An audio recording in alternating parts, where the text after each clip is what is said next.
তুমি কিন্তু এ বাড়িতে আর কোনোদিনও ফিরতে পারবে না পরমা। চাই না আমি ফিরতে।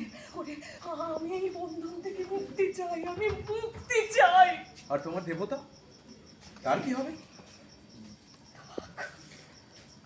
থাক সে যেখানে আছে। থাক সে যেখানে আছে। চলো দাঁড়াও, তোদের কাউকে কোথাও যেতে হবে না। হাসিনা, একটিবার ভেতরে আছে মা।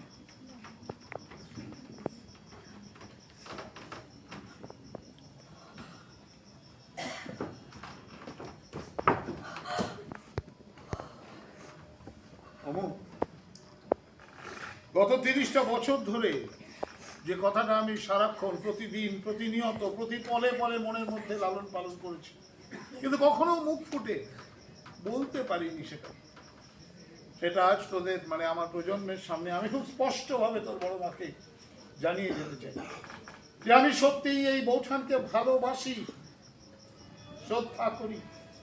আমি এটা চাই যে এই বাড়িতে আমরা সবাই মিলে, আমি তোর বৌঠান, আমার বৌঠান, তুই, হাসিনা, আমরা সবাই মিলে যেন একসঙ্গে বসবাস করতে পারি।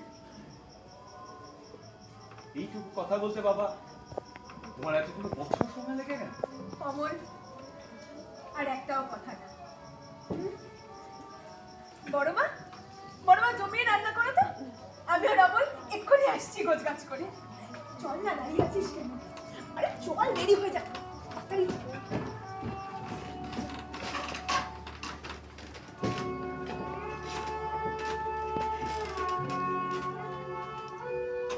যাক, অন্তত এই একটি পরিবারের সদস্যরা সমস্ত ধর্মীয় কুসংস্কারকে ছুঁড়ে ফেলে দিয়ে আজ সত্যিকারের মানুষ হলো। এদের কাছে আর আমার ওই ভগবান, আল্লাহ, যিশু, বুদ্ধ এসব কিচ্ছু শাস্তে হবে না। আমার প্রয়োজন এদের কাছে ফুরিয়ে গেছে। চলি আমার গন্তব্যস্থলে।